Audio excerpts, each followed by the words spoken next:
অনেকদিন আগের কথা, স্টেশন মাস্টারের চাকরি নিয়ে নির্জন এলাকায় আসতে হয়েছে অভিরূপের। চাকরিটা ওর বড্ড দরকার, নাইলে এই নির্জন ভুতুরে রেল স্টেশনে থাকার বিন্দুমাত্র ইচ্ছে নেই ওর।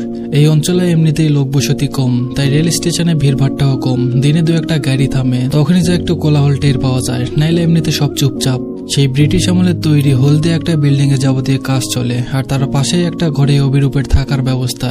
রাতে অভিরূপের একাই থাকতে হয়, বাকি 2-4 জন কর্মচারীদের বাড়ি আশেপাশের এলাকায়। সন্ধ্যা হলে তারা আর স্টেশনে থাকতে চায় না। সারাদিন তেমন কোনো কাজ থাকে না অভিরূপের। বিকালে আশেপাশে এলাকায় ঘুরে আসে ও। স্টেশনের পাশে একটা বুড়ো ভালো চিংড়ির চাপ বানায়, বেশ ভালো খেতে, তবে বিক্রি বাট্টা কম হয়। অভিরূপ প্রায় প্রতিদিনই বুড়োর কাছ থেকে চাপ কিনে আর টুকটাক গল্প করে। বুড়ো তার প্রতিনিয়ত খরিদ্দারকে বেশ খাতির করে। একদিন এমন গল্পের ছলে বুড়ো বলেছিল, বাবু রাতে আপনি একা থাকেন, কখনো ঘর থেকে বেরোবেন না কিন্তু। অভিরূপ বলল, কেন চাচা, কি হবে বেরোলে? চাচা বলল, সেই ব্রিটিশ আমলের স্টেশন কত কিছুর সাক্ষী হয়ে আছে, আপনি কি তা জানেন? এসব জায়গা ভালো না বাবু। অভিরূপ বলল, আমারও তো ভয় ডর নেই চাচা, তাছাড়া দিব্যি আছি, কোনো সমস্যা তো হচ্ছে না। চাচা বলল, এখন হচ্ছে না, হতে কতক্ষণ? রাতে সাবধানে থাকবেন, ঘর থেকে বের হবেন না। বৃদ্ধের সাবধান বাণী শুনে মনে মনে হাসে অভিরূপ। গ্রামের মানুষ অনেক আজগুবি জিনিস বিশ্বাস করে, আর সেই বিশ্বাসটা অন্যের উপর চাপিয়ে দিতে চায়। এখন অভিরূপের আর আগের মতো খারাপ লাগে না, অভ্যস্ত হয়ে গেছে সে। অবসর সময় আশেপাশে ঘুরে বেড়ায়, এখানে প্রকৃতির চমৎকার। অভিরূপের তাই দিনকাল মন্দ কাটে না। তাছাড়া এখানে মানুষের সাথে আগের চাইতে বেশি খাতির জমে গেছে। দিনগুলো বেশ কেটে যাচ্ছিল, কিন্তু সমস্যা বাঁধল কয়েকদিন পর। রাতে নিজের ঘরে শুয়েছিল অভিরূপ, কিন্তু ঘুম আসছে না।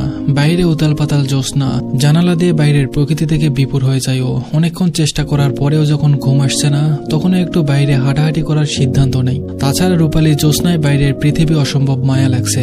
অভিরূপ দরজা খুলে বাইরে বেরিয়ে পড়ে। কি সুন্দর নরম চাঁদের আলো। সে সিগারেট ধরে স্টেশনের চারপাশে হাঁটাহাঁটি করতে থাকে। হঠাৎ দূরে একটা কিছুর নড়াচড়া টের পায় অভিরূপ। প্রথমে ভেবেছিল শিয়াল কুকুর জাতীয় কোনো প্রাণী, কিন্তু একটু ভালো করে তাকাতেই একটা মনুষ্য অবয়ব মনে হলো। জ্যোৎস্নার আলো থাকলেও স্টেশনের ওদিকটায় ঘন গাছগাছালি থাকার জন্য জমাট বাঁধা অন্ধকার। অভিরূপ আর একটু এগিয়ে যায়। এত নির্জন রাতে স্টেশনে কেউ আসার কথা না। আর একটু এগোতেই অভিরূপ দেখে একটি নারী অবয়ব রেল লাইনের পাশে বুঝে কি যেন খুঁজছে। নারী মূর্তিটির যেন মরিয়া কাঙ্ক্ষিত জিনিস খুঁজে পাওয়ার জন্য।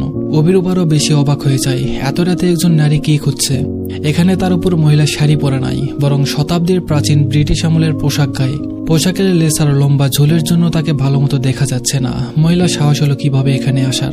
এমন সময় নারী মূর্তি নিজের খোঁজাখুঁজি থামিয়ে উঠে দাঁড়িয়ে অভিরূপের দিকে ফিরে তাকায়। এরপর অভিরূপ যা দেখে তাতে ওর আত্মা খাপছাড়া হবার জোগাড়।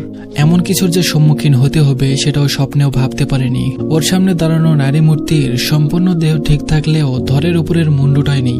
গলার কাছে গদগদে বিভৎসখা, গায়ে শতাব্দীর প্রাচীন পোশাকের গায়ে ছোপ ছোপ রক্ত।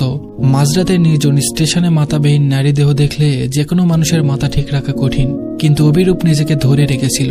নারী মূর্তিটি এবার আস্তে আস্তে ওর দিকে এগিয়ে আসতে শুরু করে। অভিরূপ পিছনে ঘুরে ওর গলায় থাকা মায়ের কবচটা হাতের মুঠোয় ধরে দৌড়াতে থাকে, ভুলেও পিছু দিকে তাকায় না।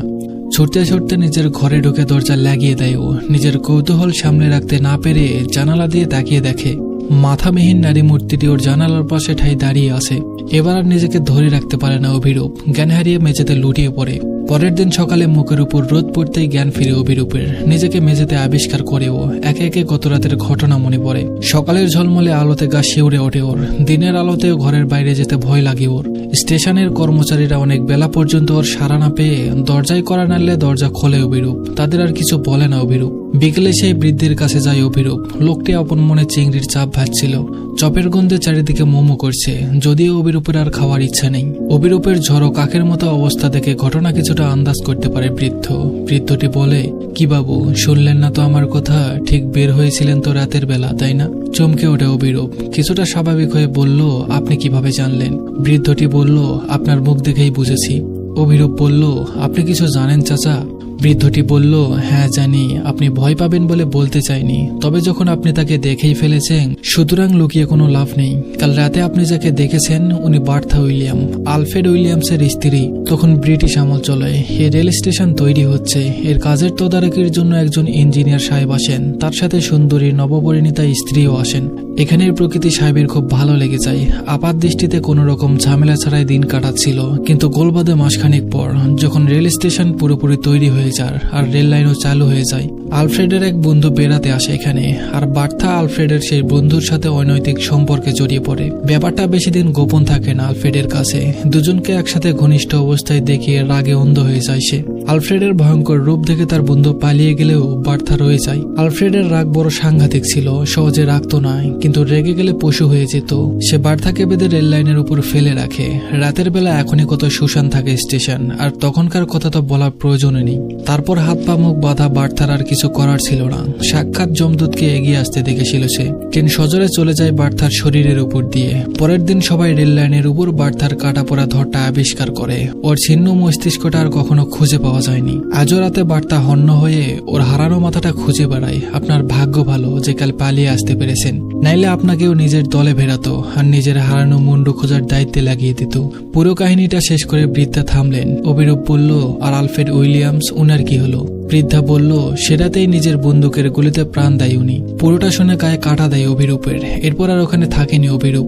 চাকরিতে ইস্তফা দেয় সে। যথেষ্ট হয়েছে। বেঘুরে প্রাণ হারিয়ে মাথা খোঁজার ইচ্ছে নেই তার। তো এই ছিল আজকের গল্প। আশা করি গল্পটা ভালো লেগেছে। গল্পটা ভালো লাগলে অবশ্যই লাইক কমেন্ট করে জানাবেন, আর নতুন নতুন গল্প পেতে অবশ্যই চ্যানেলটা সাবস্ক্রাইব আর ফেসবুক পেজটা ফলো করে দিবেন। সবাই ভালো থাকবেন, সুস্থ থাকবেন। ধন্যবাদ সবাইকে।